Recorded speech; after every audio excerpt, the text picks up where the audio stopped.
Historia Canadiana is recorded on the unceded lands of the Kanien'kehá:ka First Nation.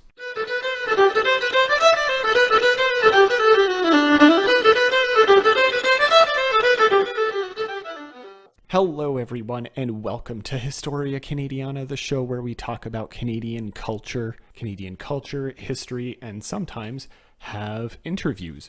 Today we have a very special interview for everyone, where we are talking with author Philip Earle about his fantastic book, I'll Go the Length of Meself, a book about his own father, Guy, who is known to history as probably the youngest and certainly one of the most daring mariners in North America.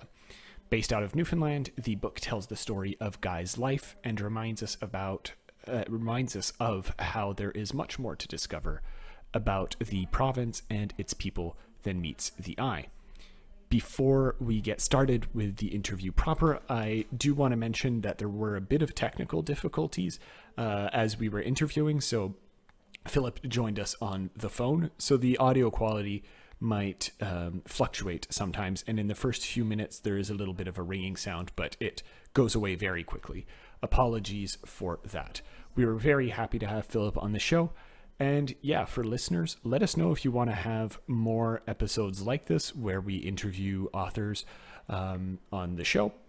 We've been doing more and more of them, and we're happy to do them. But yeah, if anyone has any suggestions or any other comments about what we do next, please let us know, and we'll be happy to do it. So obviously, before we get into the interview proper, once again, please don't forget to share the show to your friends, give us a review, all that good stuff, and you can find all the ways in which you can support us in the description of the show.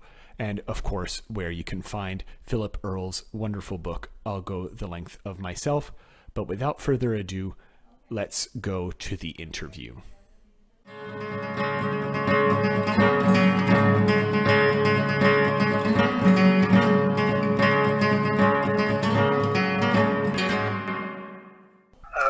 Thank you very much. I just want to say in the beginning that this is a surprise and an honor for me for Historia Canadiana podcast to be interested in my book and to reach that part of Canada which is all about our history. And I'll just say briefly, I was never expecting, and I'm surprised that the story of my father back 2 generations ago would be of such interest in Canada. And thank you. Absolutely. So getting us started just with some opening questions, how would you describe your book to someone who had no knowledge of it? The book is about the adventurous life of North America's youngest master mariner, Captain Guy Earle, who happened to be my father here in Newfoundland. The story is set in the early mid-1900s in the background of the marine coastal people, fisher people, and the salt fish schooner trade. Absolutely. It's really fascinating to me to actually set that in that time, because at least from my perspective, that epoch, if you want, of Newfoundland is not one that we think about much anymore in the 21st century. And it's fascinating to me to read about that culture and that way of life, the mariners, happening historically not that long ago, right? The story that you tell goes all the way into the, almost the middle of the 20th century and beyond, right? So it's not that far historically, and yet it's such a potent and interesting part of Newfoundland and Canada's past, right, in a sense. Yeah, well, what happened in this situation is I caught the end of the schooner trade, and pretty near every Canadian is familiar with the Blue Nose and Lunenburg and Captain Angus Walters. Well, in the early 1900s and 1950s, I went to sea with my father at age 7, and I caught the end of what has been like in Newfoundland and on this part of the northeast coast for 400 years. The fishing basically never changed through the mid-1500s all the way up into the early 1900s, and that's right. What I caught. My father was kind of a champion of that, and so it turns out that it is relevant, well, certainly to the history of Newfoundland, but now to Canada, because we joined Canada in 1949. Right, exactly. And we'll get into the whole history, or not the whole history, obviously, because that would be way too long, or at least this book's placement in Newfoundland's history and how it uses or addresses Newfoundland history throughout in like a really interesting way. Because as you're saying, it's its own history in itself, right? We think of Newfoundland now as part of Canada, but for most of its history, it wasn't. It was its own separate maritime culture that had its own interesting people and mentalities. And I think that book, getting ahead of myself in its praise, I think really captures that in a very interesting way. Thank you. So, you're correct. Well, we're England's oldest colony, and it was all about the fishery, which is what my father's life was about. And not to answer questions, but actually from 1700 to 1900, there was roughly 140 treaties between England and the European nations. And the first phrase in every one of those treaties was the Grand Banks of Newfoundland, the cod fishery of Newfoundland. Yeah. For the longest time, Newfoundland was its prized colony in many ways. Yeah. Yes. Absolutely. That's something that I think people have kind of forgotten over time, just how important Newfoundland was, unfortunately. It's unfortunate that people have forgotten that, I should say. Right. So moving into the book itself a little bit more properly, what got you into writing in general in the first place, and this story in particular, what pulled you towards it, I should say? Okay, my father, Captain Guy Earle, he died at age 50 in 1968, and as a boy, I thought he was a remarkable man. I suppose all kids think their father is remarkable, but. Yeah. And after listening, since he's been gone, dead now 50 years, and after listening to his friends and people who knew him since that time for over 50 years, I grew confident that he really was a unique character, and if I didn't write about him, his life story would be lost. And I'll just say in a sentence, and you'll see with these questions and in the book, I've never heard or seen of anyone like him. Right. Absolutely. The closest thing I've heard to anything like what you're describing, at least, is the tales of old explorers, right? And this is something that I bring up later, that I brought up later in the questions, but I guess we can kind of touch upon it now, is, it seems to be very much informed by these adventure stories and travel stories, right? Not only in the way you write, but your father's life in general seems to imitate, in the 20th century, like these grand adventure narratives that you would expect in fiction, right? And not in someone who actually lived a full and, regular life in Newfoundland. So in that sense, he goes kind of beyond regular people in a sense. And well, this whole interview, you're at the University of, is it Alberta? I'm at the University of Montreal. Montreal, and you're a PhD, right? Yes, that's right. And well, this is amazing to me because I'm going to just kind of give you a different summary of what you just said. During the war, the Second World War, the Battle of the Atlantic, my father was kind of in his prime, 24 or 5 years old, and every seaman knew him in Newfoundland, and all the sailors and captains. Well, in St. John's, the ships, the convoys used to come into St. John's off the North Atlantic, and one of them was a corvette captain, Nicholas Montserrat. And Nicholas Montserrat wrote the novel. He wrote many novels. He was brilliant, but the first novel was The Cruel Sea, which was the first movie made about the sea. Oh, really? And Nicholas Montserrat met my father. Actually, I have a friend who saw pictures of him and my father sitting in the Crow's Nest, which was a particular special bar on Water Street in St. John's where only the naval officers and captains and special people were allowed in there. But during the war, this is where they met, to relax and have a drink. And my father's young man, and there's no way Nicholas Montserrat could not know Guy Earle because my father used to dive off the spars, tops of the spars of the schooner. He broke records down in the winter time going to Labrador and the Thomas Gordon, a wooden schooner, the latest journey ever down through the ocean. All the things about my father, and they met and became friends, no question. And let me just tell you, fast forward to 1949, when the war was over, Nicholas Montserrat came to Carbonear, where my father lived, where I am now, to do an interview with him, and what he wanted to do was talk about his life at sea. And my father, of course, asked his mother, my grandmother, is it okay to do this? And my grandma said, no, Guy, And as it turns out, there was things in the family that my grandmother didn't want to come out, you know, Right. in a novel. But let me just tell you what the book that Nicholas Montserrat was writing or planning to write, it was his life's work, and the book is called, listen to this, The Master Mariner. And this was, for me, this was the greatest tribute and honor my father got from an intelligent, noble man, a brilliant Corvette captain during the war, brilliant one. He wanted to use my father in the sequence of stories about Matthew Leahy, I think was the character that was in The Master Mariner by Montserrat, that went back to the 1500s, 1700s, and he took Sir Francis Drake, Sir Walter Raleigh, Captain Cook. He took the greatest navigators in the 16th, 17th, and 18th centuries, and he wanted, as the Master Mariner, who had the attitude of opening up the world for commerce for England and adventure and being daring, he wanted to use Captain Guy. From meeting him, he wanted to use him in the book as that character, and that to me was phenomenal. That's incredible. That's yeah. the five greatest, you know, master mariners and captains for 500 years. Right. And I'm not getting ahead of myself, but you had to be 21 to write your ticket to get a Master Mariners, and before you did that, you had to have 5 years as first mate on these vessels. Well, my father was given charge of the coastal schooner when he was 16 to go to Labrador.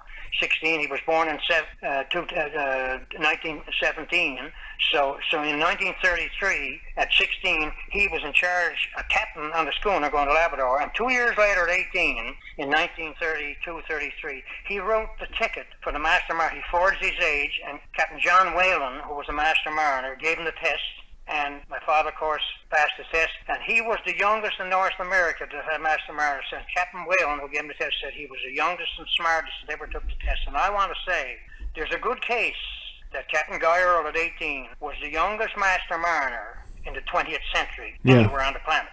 I searched the archives in England, United States, and Canada, and all the ages. For example, Captain Bob Bartlett, who was a famous navigator here from Briggs, Newfoundland, who went to the pole with Perry. He was a great Arctic navigator. He got his Master Mariner ticket at 24. And Joshua Slocum, which any mariner knows, #1 in the Marine Library, Joshua Slocum from Nova Scotia, he got his Master Mariner ticket at 27. These were great people, brilliant people. You know, Joshua Slocum invented the sea anchor, which is the thing you throw overboard to slow down your boat so she doesn't sink. But my father got his Master Mariner at 18. Okay. And well, that's very interesting, because obviously, you add the caveat here of the 20th century, but I can imagine that even in further than the 20th century, there are very few people who are master mariners by the age of 18, even like before the 20th century. So that's quite a feat in and of itself, I think, beyond that 20th century. And I really enjoy that anecdote of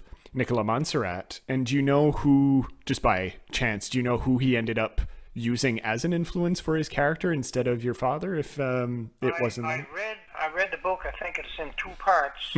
Yep. And the book is in sections, and I could never really find that person in the latter part of his book. It went off into something else, but there wasn't a name given, you know. By the way, let me just, another little anecdote I mentioned. Of course. There. Like I mentioned, Angus Walters and the Blue Nose fame in the 20s and 30s that broke all the records, you know. And Angus Walters was involved with the construction of the Blue Nose. He had arguments and fights with the engineer that did it, but anyway, she had a special bow and all the rest. He was a master sailor. Well, I just want to throw something in here which is in the book. My father, Captain Guy, when he was 19 or 20, he left Cape Spear, Newfoundland, with a load of fish for Oporto, Portugal, and he got there within 9 days. He broke the record that had been there for over 100 years. Wow. A sailing ship, 3-masted sailing ship, the Battalion, with a load of fish. And the following year, he went to Barbados and back with a load of fish in the same vessel, the Battalion. In 21 days, he was 4 days in port unloading fish, 2 days unloading salt fish, and 2 days loading lassie and rum, and got back to Newfoundland in 21 days. Both records, to my knowledge, have never been beaten, all by the time he was 22 or 23. Incredible. And everyone knows Angus Walters. Of course, he's a wonderful man. He was a great man at sail, there's no question about it. But I'm going to tell you, from my knowledge and the ocean, and I studied physics and math, and you know, I'm tuned into these kind of things. My father was a brilliant navigator, and he broke the record in 9 days across the Atlantic. And I have a chart here of the Atlantic, and it's what my family used, what they used back in the day. And on that chart, it shows the Gulf Stream that comes up from the Gulf of Mexico and past the south coast of Newfoundland and Grand Bank is doing 5.5 knots. And when it gets out halfway in the Atlantic, it becomes the North Atlantic Drift. Right. Which is now slowed down to 3 knots. And that very often goes down to the Canary Islands called the Canary Drift. And that's 3 knots. Well, he didn't just make a straight line from St. John's or Portugal. He took advantage of the Gulf Stream and veered off from the Canary Drift. Using in his head, he was brilliant mathematically. He only had grade 8. Mm-hmm. Okay. And he used all those factors, and there's no doubt in my mind that part of that, for a guy 19, 20 years old, to break the record, been 150 years ago, all the great master mariners. And that was Skipper Guy. Incredible. I hope I'm not getting off the track here. No, not at all. I mean, it does segue quite. No one recognizes the fact that he broke the record across the Atlantic, a 9 or 10 days sailing trip in the winter. In the winter, on top of it, yeah. Not a measured course like off of Halifax or Gloucester, a 20-kilometer race for the Blue Nose on the buoys. It wasn't like that. It was off in the deep ocean in the winter, same way in Barbados, and he broke those records. No one in Canada knows that. A few people in Newfoundland know. Yeah. And I would have liked to have seen Captain Guy on a sailing vessel race with Angus Walters. He was a master of the sails and a master of his ship. That's really interesting, and when you say it kind of veers off course, but I don't think so. I have a few questions, but I'll come back to those later, because what you're telling me kind of segues really nicely into another question that I had is, what made Guy Earle particularly special among mariners? So you already talked about his kind of innate skills of navigation, and you were talking earlier about his age, his youth when he started these things. But what else, in your mind at least, kind of encapsulates what made him stand out among other mariners in this very maritime-oriented culture that is Newfoundland? You're the real thing. I'm amazed by the depth of your question. I got goosebumps because nobody would, very few people with the intellect and interest that you have in this manner has asked me these questions. Well, I can just tell you briefly. When my father was 78 years old, he used to, instead of going to school, in the afternoons, he'd go down here in Carbamere. Now, in 1900 here in Carbamere, this area, Newfoundland, you can't imagine, there was 200 master mariners. There was 4 schools set up around here so that you could go in and learn navigation and become a master, get your ticket. But in this area, a little town of 5,000 people, Carbamere, Harbour Grace, and Victoria, there was 200 master mariners. It was the highest density of master mariners in the world. Now, there was certainly more, down in Gloucester and in England and all this stuff. Sure. But for the size of the place, this was in density. There was no place on Earth, and by the way, there was no place during the war, 1940s, that had more ships on the ocean than Newfoundlanders. Not tonnage, but on ships. So my father, at 78 years old, went down to these old retired master mariners, long history at sea, playing checkers, and listened to their stories, and they would tell him things about the charts and the compass. So at 8, 9 years old, my father got his lessons from teachers, the greatest teachers that ever existed as far as navigation at sea, the real fellows that went to sea. He was 4, 5, 6 years learning this. By the time he was 11, 12 years old, he could take the charts, he could do it in his head, and that's why when he took the test from Captain Whalen when he was 18, he got the highest result mark and the youngest, and right from the beginning it was in his blood. And my grandfather, Skipper Arthur, took him to sea when he was 8 years old to go to Labrador. On the first trip leaving, he got seasick.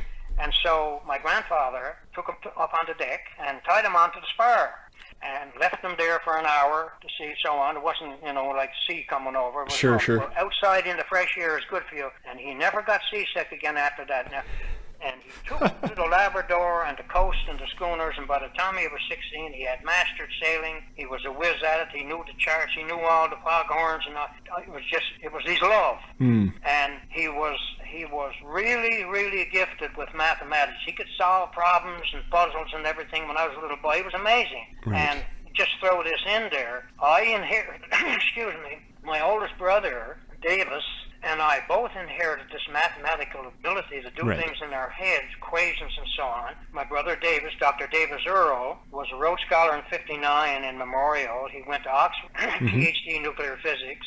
He was at Atomic Energy Academy. He was one of the leading nuclear physicists on Chalk River during that time. And then in the 80s, he went with a group of scientists led by Dr. Art McDonald, who was a graduate of Dalhousie, and he put underground in Sudbury, they had an observatory, a neutrino observatory. Neutrinos are these little ghostly particles that come from the sun. There's 5 billion passing through your hand now every second, and they go right on through the earth, and their job was to try to harness these little ghostly particles and find out something about them. And lo and behold, after 20 years, with the mathematical physicist from Japan who did theoretical physics. That's what I was. I did theoretical physics too. But they got a Nobel Prize for discovering that these neutrinos, one of them have mass. Okay. And 6 of them got invited over. That's my brother. He inherited that stuff. He went to sea with my father too, like I did. But he had this love of calculations and problems and stuff coming from my father. Okay. And you ask why he was different. With that, he had a tremendous mind for calculating. But his overall characteristics, he was courageous. And I don't mean he was courageous at one instant. His whole life, automatically, his whole character was he was fearless, courageous, adventurous, a strong individual, the whole package. And he was a force of nature, my father. And all the captains in my day, in the 50s and 60s, looked up to him as their mentor. They looked up to my father as, really something special. Right. I hope that answers that question. It definitely does, and I particularly like the addition that you made of him being educated. I want to say like with street smarts in a sense, but that's not quite the right term in a sense, but outside of the regular institutions that a lot of the mariners would probably go through. Like he learned through practice and through actually trying these things out, and it probably, on top of his natural skills with math, as you're saying, gave him a leg up over how to adapt to situations that you wouldn't necessarily find in a textbook about how to be a mariner. I don't know how common mariner textbooks are in a sense, but I think the image I'm saying at least. One thing I'll add to that, Yep. It's in the book. No one ever saw a man like him in Yes. this aspect. He could see a problem, analyze it, have the solution, and in the next second be acting on it. Yeah. He was immediate. I mean, he saw something and he'd already be trying to do whatever. And when he was aboard the boat, if the storms or wind or something broke in the sails, instantly he saw it. And as fast as any human being could, he'd have it corrected. Well, now, Angus Walters was no doubt something like that, a master sailor. Well, this is one of the things that made my father in his day. Everyone in that day looked up to him, and even the Premier of Newfoundland at the time when he died, Frank Morris, who was a friend of him, said that my father was our greatest navigator. And Right. I remember at 19 when I was at his funeral, my father in 68. Quite amazing, but it's true, Yeah. So that's just another aspect of why he did what he did. He put all the sails on his vessel, maximum, and the wind, and he knew just how to do it and what the course. And he was a phenomenal character. Absolutely. I do want to come back to the actual content of the book in a bit, but before we get into that, I do think, at least for my part, as someone who studies in English literature and who's particularly interested in Canadian literature and history, I'm interested in the whole writing process and the actual publication. So if you don't mind, I'll ask you a few questions about that, and then we'll get into a bit more into the actual content of the book.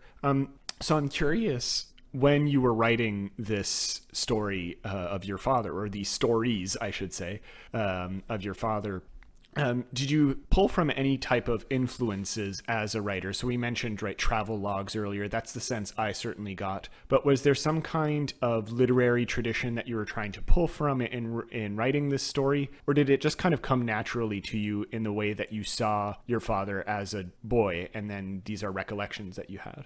Yeah, there was nothing particular that I went to or motivated me. I'm very poor at English. My talent was in math, physics. Mm-hmm. But my intention when I wrote the book, after 50 years listening to everybody, so it must be true, I got to write it.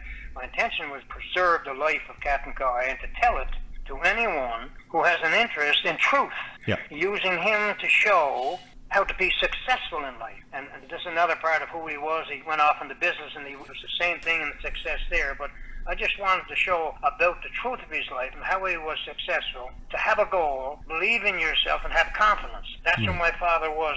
And that was beside the love I had for my father, obviously, but the messages that was in his life, there I just explained. I want the truth to come out and people to realize, to be successful, if you adopt the attitude and the things that he did, that's the maximum way to get there. It's interesting that you mentioned that this idea of truth, right? I'm going to go a bit off script here, but I think it brings forward this very notion of what is the fact or what is the truth behind literature, right? Because we often say of great pieces of or just pieces of writing in general that there's a little bit of truth in everything, right? And people put what they know in it. And so it's interesting that you bring this up, this blending of fact and folk tales, if you will, and bringing forward this extravagant story in many ways, and we'll get into that a bit later, and saying, well, no, it's pretty much true, right? What you've heard, and I particularly appreciate that in your writing. Well, there's no fiction. Yeah, in exactly. his life or mine, or me telling this story, and doing my best to tell the truth of what I experienced. That's what I wrote. Yeah. And you'll probably get into it in a minute, but the background of where my father grew up, this is the way our people were, the fishing people on the coast. They lived with this truth, and they never had time for other things, because when you're on the water and on the ocean, things happen very quickly, and time is very important, if you're in a storm or going ashore or something like this. But our whole culture, the fishing people, the coastal people, there's a truth. Yeah. And there's a compassion and a kindness to get to the essence of things, and that's what I tried to. It just came natural. I'm a storyteller, and you've probably heard Newfoundland. There's some of them that they tell great stories, and there's famous people in the past that they sit down and tell a story. And I'm not a writer. I'm a storyteller, and I did my best to put it in writing. Right. That's what the book. Absolutely. There certainly is that sense, or at least by reading the text, that these are the types of stories that you would tell, around, not necessarily around a campfire, but just among friends, right? Of saying like, oh, here's another tale about Guy Earle or something like that. And I think that definitely shines through in the way that you wrote this. So you may not be a writer by trade, but I think you certainly managed to convey that in the book. I've had that said to me before, recently, by people that really matter. There's a group of people called indie readers, and they're critics of the book. And I was just blown away they gave me a 4.5 star out of 5. But this person made this comment that you just said, that what you've done. When I read the book, you transported me on the scene, and I've had a few of my friends that, well, not friends, people that read the books, I felt like I was there, and it never happened to me before, because I never wrote a book, but it was really amazing that's the dream of what you want to do if you're a writer, that the reader would say, well, I was lost, I couldn't lay it down, and I was right in the scene. So that's the real reward of writing, isn't it? Absolutely. That's happened to me a number of times in the past month. Fantastic. I'm curious in terms, again, this is just my own personal interest in this case, because publishing in Canada, at least from my perspective, is kind of notoriously difficult in a sense, or it's a rather limited market. And I'm curious in terms of publishing, was there immediate interest? Was it hard to get the book published? What kind of challenges did you face in that whole process, or were pretty much people? Well, thank you again for a good question. I won't mention any, but I had a rough time, or I felt uncomfortable here in Newfoundland, phoning a couple of publishing companies. I won't mention their name because that's not appropriate, but sure. We want the book, and this kind of thing. Then I found out that, well, they take 1% for this and 1% for that, and if the book was $20, I might get $1 or $2. Yeah. And then one of them said, well, we're going to change the cover picture. Well, the cover picture was taken by my mother and my father going across the Atlantic in 1935 with a sextant taking the setting of the sun. And what comes to mind is Winslow Homer, and down to Martha's Vineyard by 1900. He did a few paintings, magnificent paintings, and one of them was two seamen on the deck of a schooner somewhere at sea, in a rough sea, with the sextant with their oilskins on and sou'wester. Well, I've never seen a photograph, Here's my father at 20 years old, the cover of the book with the section taking.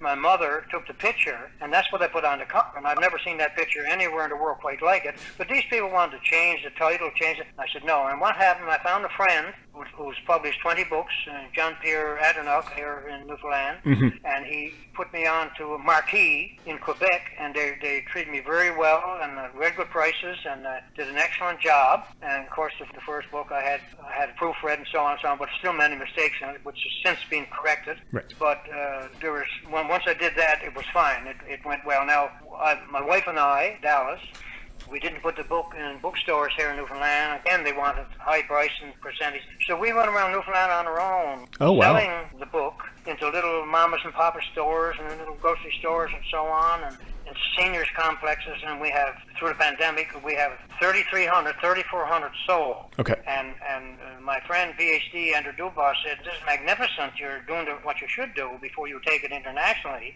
And they tell me in Canada 4,000 is bestseller. Well, yeah, that's going to happen pretty soon, I think, because I'm not getting off the story here, but I gave the book finally to Tedwell in British Columbia. They're a professional marketing company, and I paid a good fee. And they're 6 or 8 months on it, and they totally put this book on a level that, tidied it up.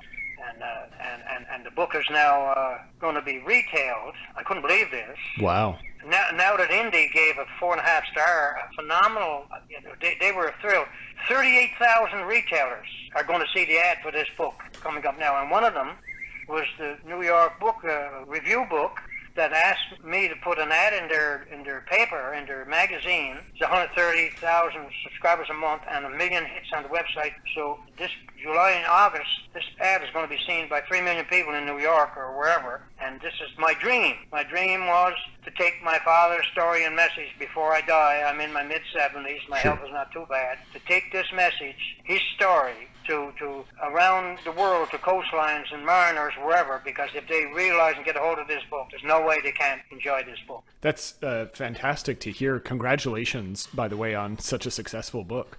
But I absolutely am impressed by your ability, or at least the ability of a book from Newfoundland, of all places, which this, not to slight Newfoundland at all, but usually this is not the place where you imagine, international bestsellers to come out of, and it's fantastic that there is such interest in it. Well, I'm emotional when you say that, but let me just say, I learned from my father as a young boy, 7, 8 years old on the schooners, that if you have a problem, you forget everything, but you zone in on the problem. And if you're on the deck of a schooner, you have one hand to hold on, and she's rolling seas in and out. It may knock you down, but you're held on, and use the other hand for the problem. And if you zone in on the problem, you can't solve a problem. You can't come with an answer. The first thing you have to do is you have to understand the problem. Well, what is the problem? Know what the problem is. If there's a leak, well, is there a valve stuck in the pump, or is there a leak in the plank? You have to get down in the bilge and climb around with it. There, you have to find the problem, anything that you want to solve. And once you see the problem,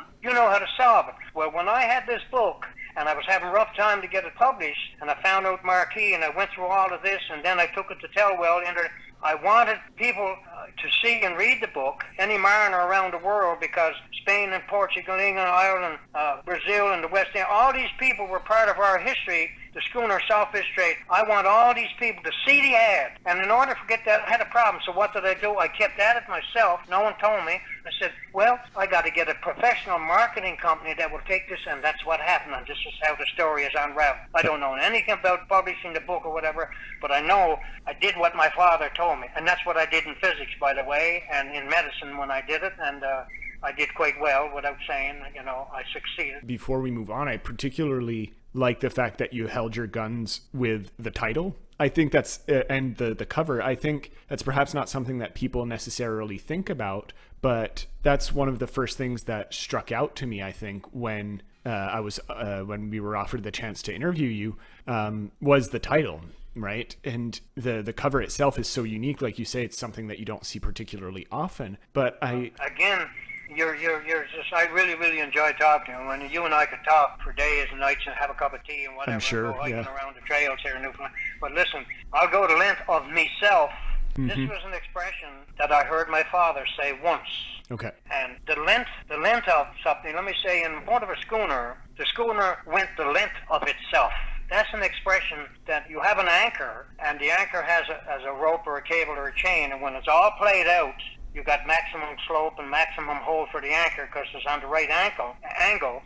But usually, say it's 100 fathom, which is 600 feet. A fathom is 6 foot. Now, over in England back in the day, when they would make a coil of rope, they called it the rope walk length. There was a building that was 100 fathoms long, 600 feet, and the rope would be coiling up, twisting, and the inspector would walk the length of the building, looking at the rope, make sure it's okay. That's called the rope walk length, which is 100 fathoms, and that's what a coil of rope was, and that was the length of the anchor rope, which became a cable when it improved later on, and then finally a chain. Right. And they're all basically, on these schooners, they were 100 feet. And that expression, the length of the schooner, she's gone the length of herself. Well, she's paid out all the rope, she can't go no further. So the seaman adopted that comment, the length of myself. Well, if you go the length of meself, how they said it, you gave your all. If you were in a racket or you were trying to row the boat or hoist a sail, you gave it your all. I went the length of myself. And that came out of my father only one time, and that summarized his whole life. I was 17 when I heard it, and I knew when I heard it, it just drilled me, it shot me. Yeah. And he could say something in one sentence from the sea, and I just, and that became the title of the book, there's no question. Beyond just the actual importance with Guy Earle, as someone who said that, it also, I think, solidifies the title and the actual subject of the book in Newfoundland maritime history, right? It's something that when you know that it's about this aspect of Newfoundland, you're like, okay, well, I associate it specifically with that region, and it immediately creates an image in your mind. So, well, you're leading into something which you're going to hopefully ask later. But let me just say again, what you're saying. For me, I've never heard any of these questions, and what you're unraveling that's in me that I experienced. You're talking about the real history of Newfoundland, because the Newfoundland people, the background of my father's life, this book, I wrote about my father, all the magnificent things, and then I realized, well, look at the background where this is all set, the people, the fishermen, the sailors that he was with, the storms up and down the coast, the background of where the story is set. These people, in this very harsh environment, the North Atlantic is the roughest ocean in the world in wintertime. Yeah. I've seen seas. And Cape Spear down in Labrador off of Fox Harbor, St. Louis's Bay. I've seen seas break on a shoal.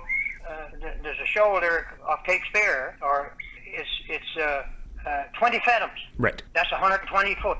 Okay. A sea broke. The wave was 120 foot high. And when they were out there at another time on their boat, fishermen told me, aboard my father's boat, that shoal broke 120 fathom sea. But the harsh environment, these people, this is how they survived for 500 years. They went the length of themselves. They gave everything in themselves to provide for their family. They had to go to sea. Right. They had to catch fish to provide for the family a bit of income. And all that's tied into my father was the champion of it. He loved the people. Now I'm getting ahead of myself here, but all this ties in. And I didn't realize this when I wrote the book. It was only afterwards. I couldn't believe it. I've written the story of that era, the early 1900s, but really, as I said before, it never changed for 400 years. From 1550s on up to 1950s, we all fished the same way, the traps and out in the grounds and all the rest of it. Yeah. And that's who he was, and he was a champion of it. Absolutely. Yeah. So you're right. We will talk a little bit about that soon, but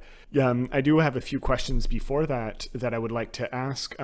Specifically, I had this thought going forward, and this is one that interests me whenever I interview people, especially when they're talking about nonfiction. And I'm curious whether you had some assumptions about your father's life as a mariner before writing a book, and whether or not your perspective of him changed in any particular way as you were going. So this relates obviously to what you were just saying a bit, but I think we can focus in on specifically your father's life. Yeah. Yeah, well, as a child being with him, I saw him doing things that it was just, to me as a kid, I wish I could do that, So I kind of, when I was with my buddies and so on, going to school, I'd be climbing trees and jumping off of roofs and everything. I was trying to be Batman and stuff, trying to be like my father. But I saw him do things on the schooners and on the Labrador, and I saw the reaction of the crew, the deckhands and the mate and the engineer and so on, they just shake their heads. So I was exposed at a young age, I had nothing to compare it to, and it was like, I thought he was Superman. I thought everybody's father was Superman, but as I got older, I realized he was still doing this. And then when he died in 68, and since that time, roughly 53, 4 years, all the people who knew him and friends said, they kept telling me this stuff, and I realized it's been 50 years since he died, and all this is verified. He was amazing, and all the things I saw, truthful things, just on the moment, and it just got solidified and verified in my mind. Like for instance, I know of 12 people whose lives he saved off the bottom of the Atlantic Ocean.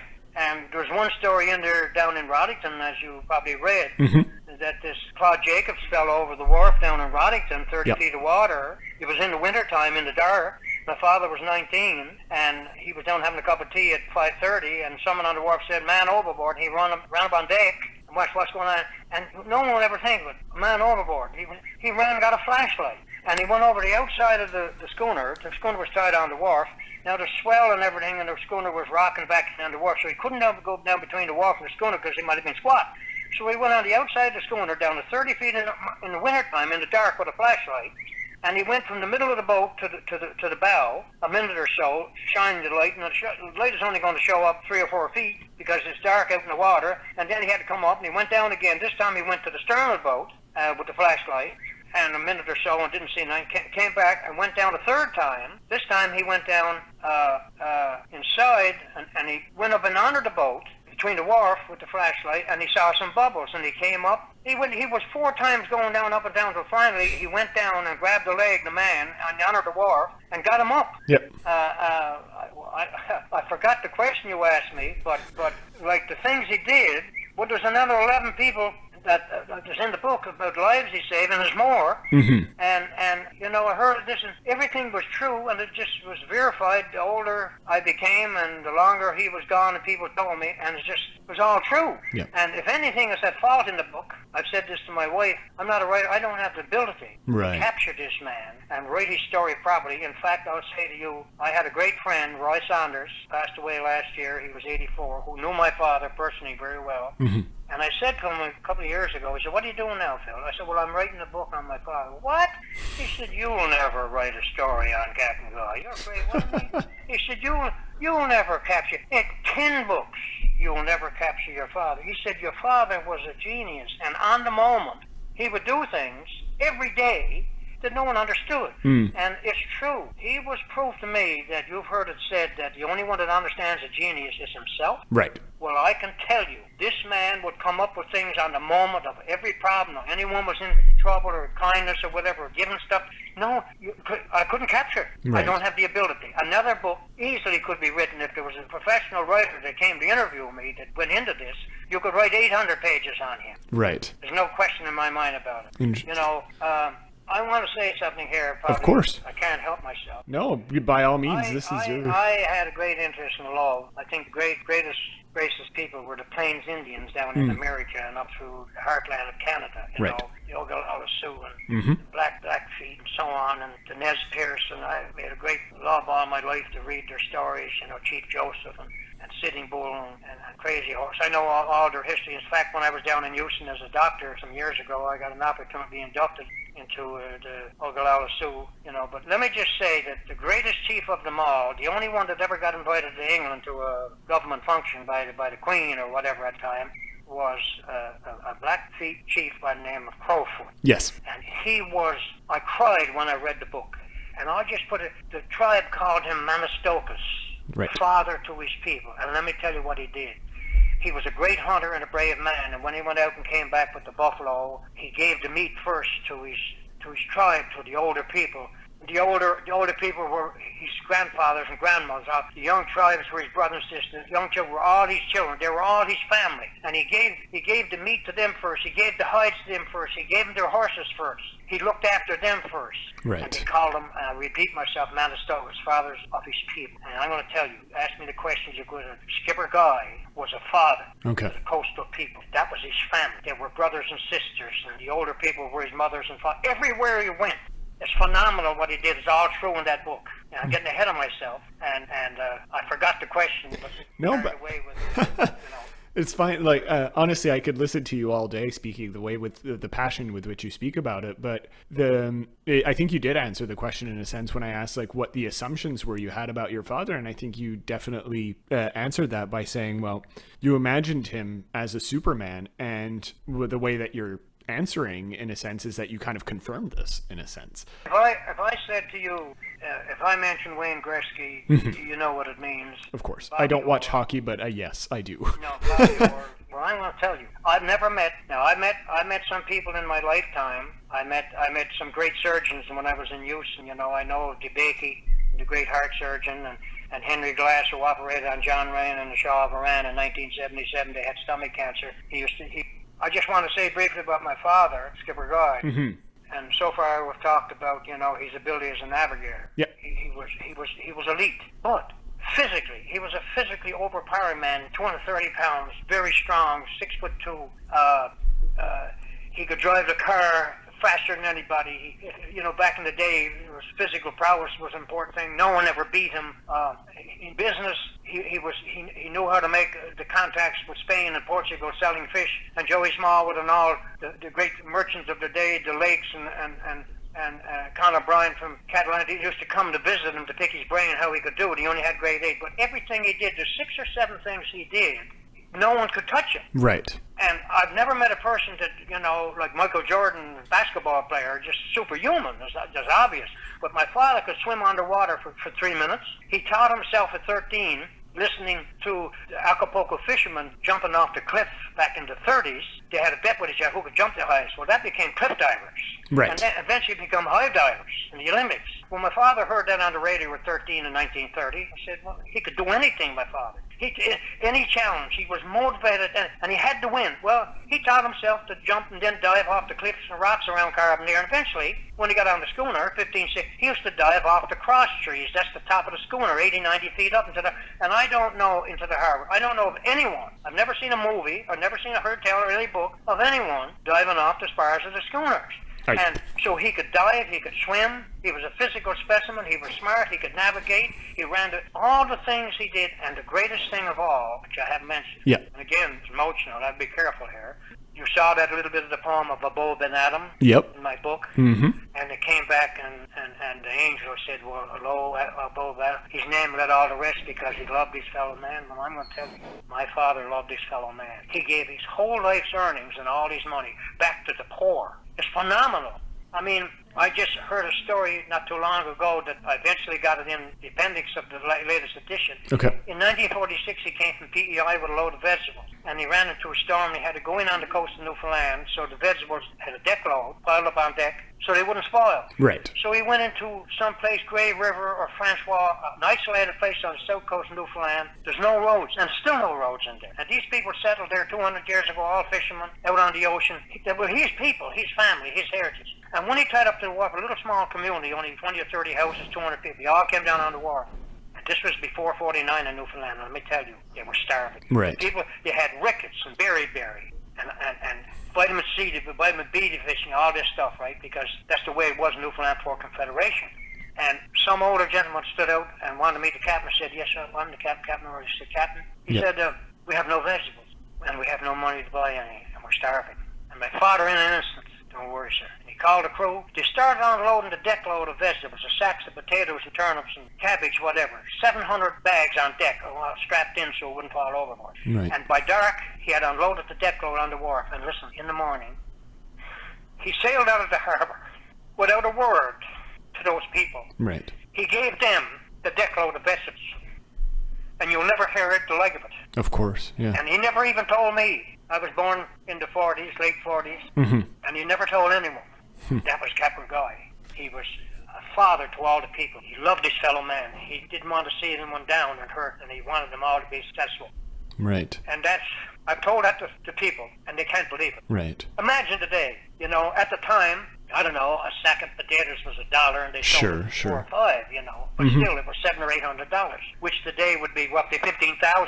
He was an ambassador to Newfoundland before Confederation without a title. Right. Wherever he went in the world, he went to Boston and put an ad in the paper in 1942, have them come aboard, and fresh herring. He gave them all strings of fresh herring. He had a load of herring, frozen and all the rest of barrels. And in 61, when he bought the Kyle, the Bulldog, the North, the great vessel that went to the ice, it's part of the history of Newfoundland, the Kyle. She was a coastal boat, built in 1913, Newcastle on time. And she's resting up here now in Harbour Grace. She ran ashore in 1966. And in 61, when he bought her, he was in Sydney, Nova Scotia, to get a load of coal to go to the ice in a few months. She was a coal burner. He put an ad in the paper Christmas Eve. And 25 families, Newfoundland families, from North Sydney came aboard the Kyle. The smoke room on the Kyle, there's a famous poem about it by Ted Russell. Mm-hmm. But he had them come aboard for Christmas Eve dinner, turkey and trimmings, wine, the whole thing for the whole day. And wherever he went in the world, Newfoundlanders, they were his brothers and sisters. I never, ever heard of anyone ever do the like. Right. But that's who he was. No, and absolutely. that book tries to capture it. And you know what? The people that he grew up around him, his father and mother, were like that. If they had vegetables in the 20s and his neighbors didn't, they gave him sacks of potatoes and to get through the winter. And they'd come and stay in their house, passing through, a place to sleep on the floor and a cup of tea and a sandwich. No charges. Yeah. And on Christmas Eve, the day before Christmas, mm-hmm. my father would give $500 or $1,000 in the 50s to the church, the Catholic Church, the Protestant Church, the Anglican Church, the Salvation Army, the Knights of Columbus, the Fire Department. He'd give them $1,000 in the 50s. Right. Cash was a tremendous sum of money. That was $10,000 in the day's money. He did it with all of them because he learned it from his parents. That's the way people were. It's truly... That was Newfoundland's culture and history. That was 400 years of it. And in fact, I had a phone call to Francois when I was trying to find where my father went with those load of vegetables before the war. I spoke to a man in the 70s in Francois, isolated place. He said to me, I couldn't believe it. He said, we're isolated here still. And he said, do you know how we get by?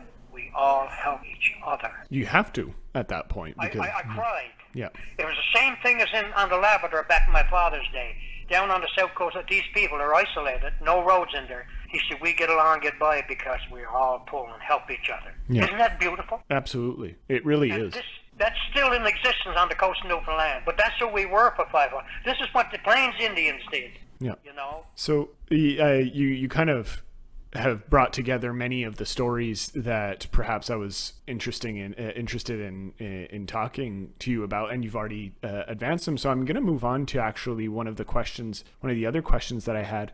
And in order to set the context for it, I did want to read part of the book.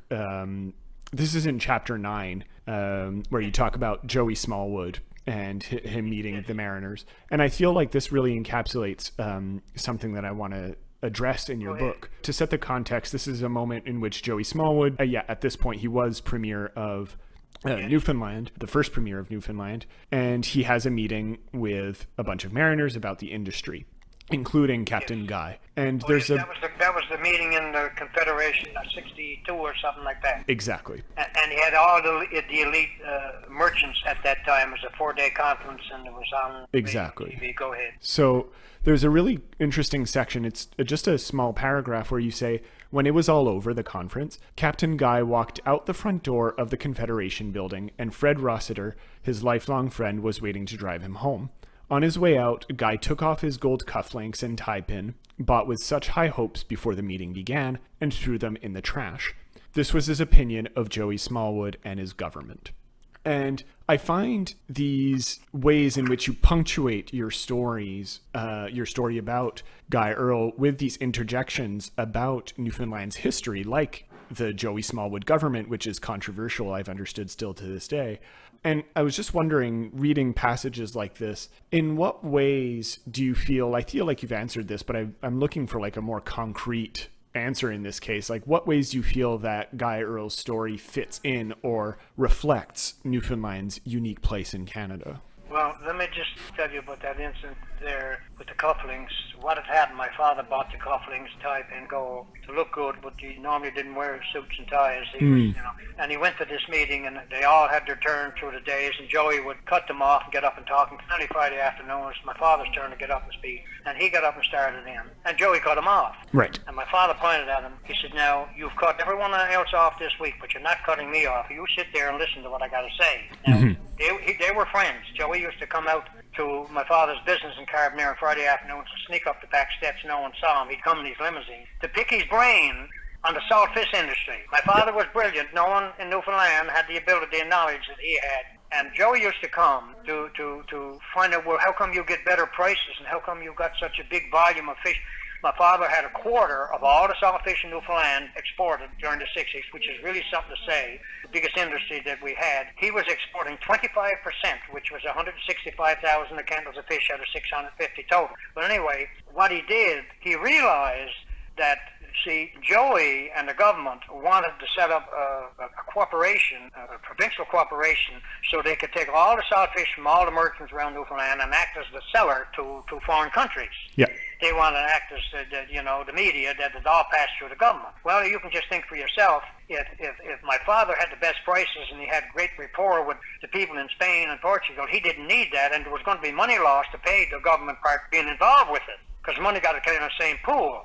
So my father wouldn't give in to this NAFTA, I think it was, or NAFO, at the time, Newfoundland Saltfish Corporation. But when he died, it was only a few months and we got accepted. But anyway, my father threw away the cufflinks when he came out. He went back because he realized that the Newfoundland government was never going to understand and really back the traditional industry that had been here for 400 years, the saltfish trade, which doing well, selling it all over the world. He realized that the government he couldn't, their control and power over the industry, like governments everywhere, the federal government have control and power over everything, and the rest of us have to follow. So, now he realized that there was nothing he could do to stop the government from taking it over and doing what they wanted to do. So he knew there was never going to be any communication with Joey, right. And he throwing those gold things in the trash and get aboard car was his way of cutting it off, and that was in '62. And let me tell you, just listen to this. Of course. Later that year, my father went to visit his sister in Burlington, Ontario, and Jean Kennedy. And he told her, he said, the salt fishery is over. The cod fishery is over.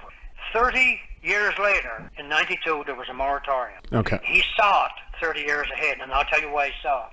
From a kid on the Labrador, seeing the fish come in the 30s, fish 6 and 7 feet long, 80, 90, 100-pound fish, and in the 40s, and see it get smaller and smaller. To in the 50s, when I was down there, a big fish was 3 or 4 feet. The cod were getting smaller and smaller, and had to go harder and longer to get the same amount. He saw it disappearing, and he knew the foreigners were down there by the hundreds. The coastal draggers all around the coast, the 12-mile limit, all around Battle Harbor, Labrador, all around.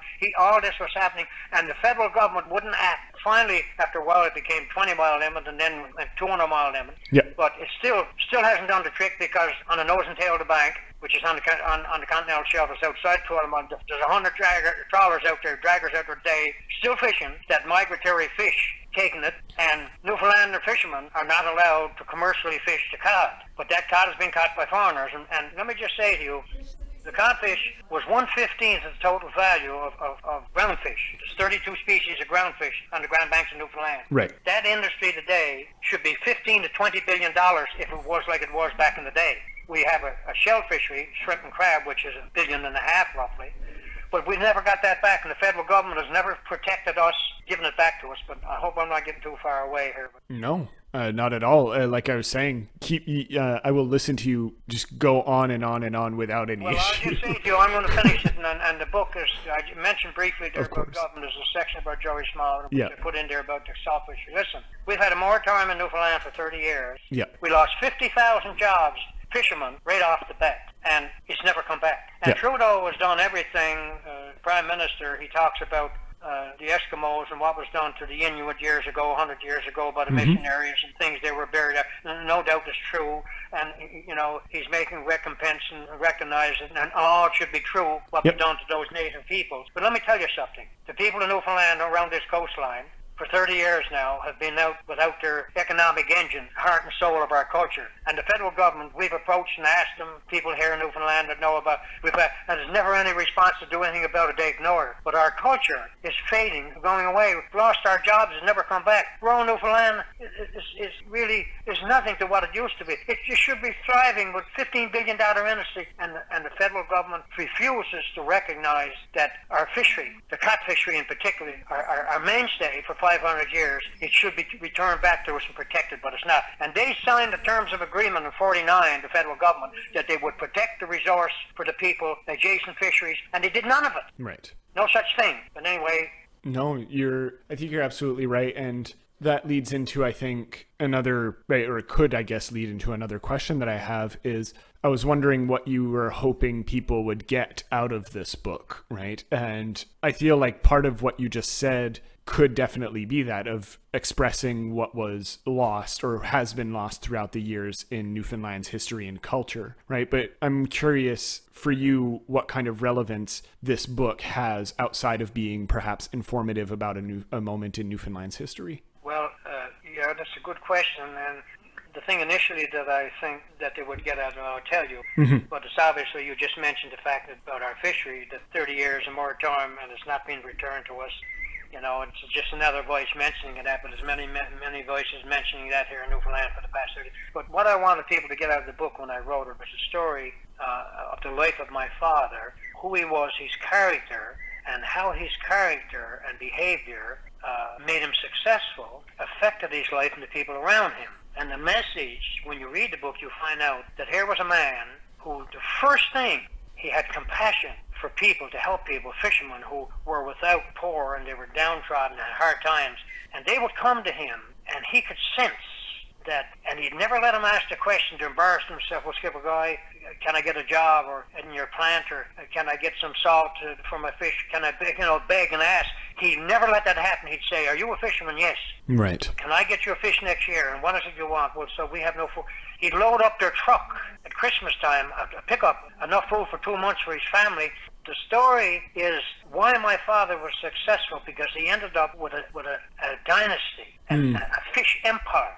He had the biggest saltfish business in the 60s in Newfoundland, a quarter, as I told you before. In the day's money, to the firm, little firm here in Carbondale with 600 people, it would be worth $600 or $700 million to the firm. The fish would be $2 billion. Yeah.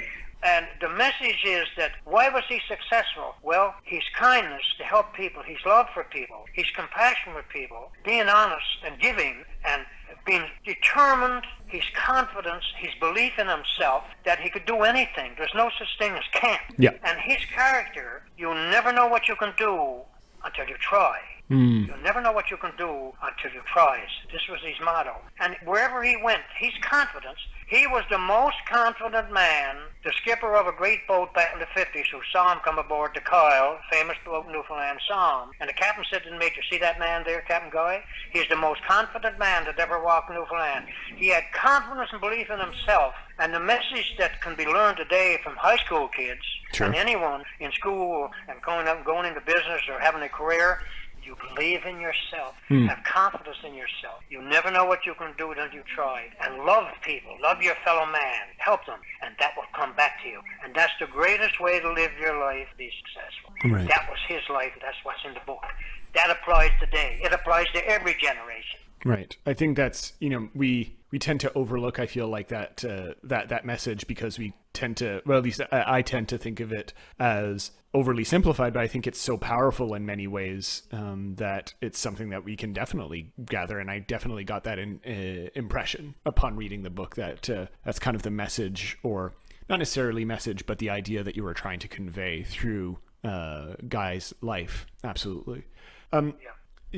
You've kind of mentioned throughout your explanation of different stories relating to your father that, for example, there were some things that you didn't know about his life that he never talked about, or that you spoke to other people about your father and their impressions of him. And I'm wondering, right, and this kind of combines two of the questions I had together. How did you go about this? Did you have a method when you went about writing this story? Like, did you want to unearth things to bring together a history that had never been collected? And did you go into archives, or did you purely ask people and really delve into that sense of the storied elements of Newfoundland? Like, what was your method in bringing this story together? Well, what I wrote about, there was so much in his life, so many phenomenal things to write about. It was what I saw in memory. I sat down one day before I started the book. I wrote down 100 stories that I remembered. I'd sit down with somebody and have a drink of rum and have a laugh for half an hour. So of course. Did this. And then other people told me I didn't have to go looking and studying and reading and try to dig up stuff that I never knew. And as far as I only spoke about the things that I saw and were familiar with, people told me, And there was a couple of areas that I didn't speak about because I had no knowledge of, didn't know. I didn't know about his personal life, his personal affairs. I didn't know how he arrived at business decisions, buying and selling fish and buying boats, and I didn't know how he did that. And his thought processes of how he could jump to conclusions, come with answers. He wasn't a man that spoke very much. So I never knew about his business. I didn't know about his personal life, and the things that I didn't know about, I didn't speak about because the book is not an autobiography or biography of the whole life of Guy Earle. That's not true. It's stories about part of his life that I knew about. And I said that in the beginning, so because there were people who would be critical and say, well, you didn't mention this happening. Well, I didn't know about, so I had that experience in the beginning, so I wouldn't feel like I did something incomplete or wrong. So I just wrote about the things that I know about. Yeah. Of course, yeah, and like you say, it would have been a almost dictionary-sized book if you had actually written everything that that was interesting about Guy Earle. So it's there is inevitably a bit of editing that goes on in these types of texts. Sure. You mentioned throughout the book, or at least you allude to it, that Guy Earle has become kind of a folk hero. And you've mentioned this in this interview so far, that he's kind of transcended his own life, right? Where people still talk about him. I'm curious what your perspective is on that. Like, what exactly made him a folk hero per se? Is it his sense of generosity that you were mentioning, or his larger than life characteristics? And do you feel like this story or this version of him, this perspective of him, is still present in Newfoundland today? Well, when I saw that question that you sent me, I got emotional again because it kind of shocked me, because it wasn't my phrase. Some time ago, there was an elderly gentleman, when I had the book signing in St. John's a few months ago, it was a man in his 80s that came in, and he bought the book, and he said to me, I knew your father personally, back in the day in the sea and so on. I guess he would have been, in his 20s, and my father was 40. But anyway, he looked at me and said, your father was Newfoundland's last folk hero. I never heard that, and it kind of shocked me, and I just couldn't. And anyway, and so you asked me the question, and now I never looked up in the dictionary the meaning of folk hero, and I'm sure you can write essays on it, but I'll just give you briefly, to me, what it meant to be a folk hero. Everybody on the coast of Newfoundland, my father dealt with in fisher and seamen, all up and down the coast. He treated them like they were his family. If there were people his age, men and women, they treated them as brothers and sisters. If he was older, it would be his mother, or his grandfather, grandmother, or his child was his child. Right. He felt like he was responsible to see them succeed, be happy, and prosper. And like when he was 18, 19, when he took the schooner Atlas from J.P. Powell here at Saunders and Howells, they had a big mill here, the biggest in Newfoundland at the time in the 30s. He'd go sail down to Canada Bay in Rodditon, where they had all the lumber chopped in the woods, and he'd bring the lumber up back to the mill up here. But every time he went in the harbor, the kids would come down on the wharf, and he'd have candies and bars and apples and oranges and give it away to them. And when the boat came back the next time, the kids would all run to the wharf and say, that's not the Atlas of Thomas Gordon, that's Guy Earle, that's Guy Earle. And it was like Santa Claus. And every time he came, he had something for the kids. And it was in the book, long story short, he gave gifts to the 30 or so homes up there. They were poor. Some lady had no dress or to go to church, or shoes were torn, or the damper on the stove was broke, or the canvas was bad. He'd come back the next trip in a schooner. Now he's 19. And in those days, I sailed on the schooners, and I know what I'm talking about. Yep. The captain, there's 10% of wastage or dunnage that might get spilled or damaged in the sea. So the merchants who ship stuff on schooners understand that they could lose 10%. That's just part, right? Right. Well, he would hide away some of these items, a dress or a pair of shoes or an old stove or a roll of canvas, hide it away in the schooner. So when they unloaded them on the wharf into the merchant's store, that night he'd go ashore with these things in the dark and go back to the house that had torn canvas, or the lady that had no shoes. Yep. And he remembered every one of them, and every trip he brought back gifts to those people that he had just met, like it was his family, for 7 or 8 years. And so what I'm saying was, just like Crowfoot Chief, father to his people, my father, it was like he was father to his people. He wanted them to be successful.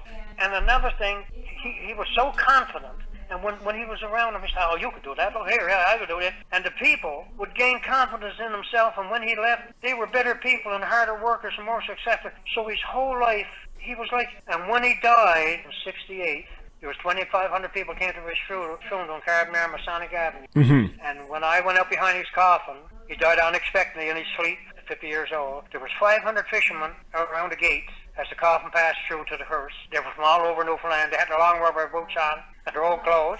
And I looked up, and every one of them had their hat in their hand and tears in their eyes. Yeah. They had lost a son. And to me, if that's not a folk hero, when I die, my wife will mourn for me. But when he died, there was 500 fishermen that had him as a father and as a son. Mm. And that's why I think he's a folk hero. I think that's an absolutely beautiful response. And as you can say, even through the phone like this, I can feel the emotion that you sense or that you feel, right? Just talking about it and recollecting that. It's honestly a beautiful way of putting it. I want to just say something. Of course. This book is a thing of love from me, Mm-hmm. from my father. And I never know how I feel, but it's like I've relived my childhood, and I've relived being with him, but it's like he's alive. He's here with me. And as I said there in the back of the book, that Homer said about, his name will live in posterity. Part of him will never go away, but if you have love is timeless, and he had love for the people. He had, and there's a feeling of love, and with the story, there's alive. The feeling of love in him and for the people. And when I talk to them, even now that know him, you can feel there's love. Absolutely. And it's amazing. It's amazing feeling that, like how can you die when you have this story of a folk hero that people can read 100 years from now and get emotional and feel compassion for the beauty of this person loving other people, his fellow man and given to him. It's a timeless, beautiful, magnificent story. Absolutely. We're coming up on a little over an hour here, and I could go on and on and on about this. I do want to give you an opportunity. I always ask the people I interview if there's anything that throughout this whole discussion we didn't get to ask that you want to at least mention, or at least that you feel is important, that perhaps was a blind spot in our questions, right, that you would like to plug before we end the interview. No, I think the questions are very compassionate, very real and true, and things that are in the book. But the only thing I would say that the message, the journey that I'm on now of getting this book marketed through Telwell to the world and places, around the world that still have a lot of sailors and seamen on the coastline. It'd be nice to see this story or some part of it, the ad or the news of it or whatever it is, to get to people, as many people now. This is what I'm trying to do, at least to get the ad out and to get so that people can know and see this story, this incredible story, right? Of course. And where can actually people get the book? Do you know? Or is it pretty much everywhere in Canada that they can get it? It's Amazon, Barnes & Noble, and Chapters, I think. It's bookstores all across Canada here. And I'm not sure what places Telwell will, but some bookstores and things when they go through their processes, and that's in the future. But let me could I ask you, I'm delighted and honored that you would think this story in this book is appropriate for your program. Absolutely. History, Canadian history, and so on, and I'm really thrilled. I think it really belongs there, the more I listen or talk to people, It happened in Newfoundland before Confederation, but we are part of Canada, and so it is a Canadian story, right? But it is a retroactively Canadian story in many ways. So do you have any further writing projects that you're considering, or is this pretty much the one that you had in mind? As I said, I'm not a writer, but I have a manuscript that I wrote some years ago about understanding man himself. Right. Where man is a whisper. I think the name of the manuscript, we are a whisper of creation. Mm. And that goes into physics and quantum theory and energy and, how the planet is formed and how we're made from atoms and, and the creativity of the universe is ongoing and so on. So I studied physics and math, but it ties into how we got constructed, and cells and atoms and molecules, and the universe is, everywhere you look is energy, is changing energy, the tides, the wind, the sun, the winds, everything, your clouds, a tree, a mountain, a roads, everything changes, and we are, at basic, down deep, we are the energy of spirits. And I've written that manuscript, and it's been there for some years, and so might be in the future I may do something. I don't know. That sounds absolutely fascinating, and yeah, I'd be very interested to read that. Absolutely. Well, I actually, some years ago when I did it, it actually happened. I had an insight, a flash. I said, I'm going to do this, and someone turned on the video recorder down in Houston, and I spoke for 8 hours into the video. Wow. I got someone to type it up, and there was 100,000 words and whatever, 10, 12 chapters, and that was the book. It was done instantly like that. That's just the way my mind worked, you know. Mm-hmm. And but maybe one day I'll do something with it, and you'll at least have one reader in me.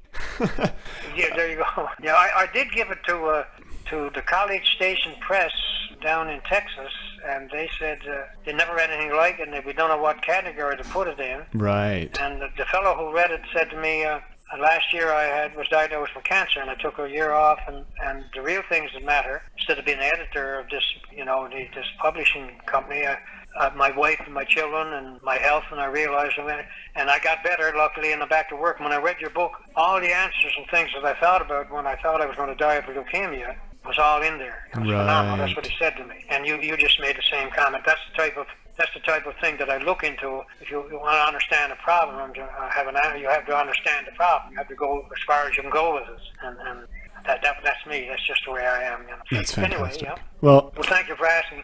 No, absolutely. And Philip, it was really a pleasure to talk to you about this book. Just a quick reminder to listeners, we were talking about I'll Go the Length of Meself, which, as Philip Earle mentioned, you can find pretty much anywhere in Canada, and we'll link it in our description. So you'll be able to check it out and buy it. Absolutely. I think it's wonderful to encourage authors from Canada and Newfoundland, and that's part of the aim of the show. So thank you very much for coming on the show, and I honestly wish you the best of success with the rest of your book sales and promotion and whatever creative endeavors you have.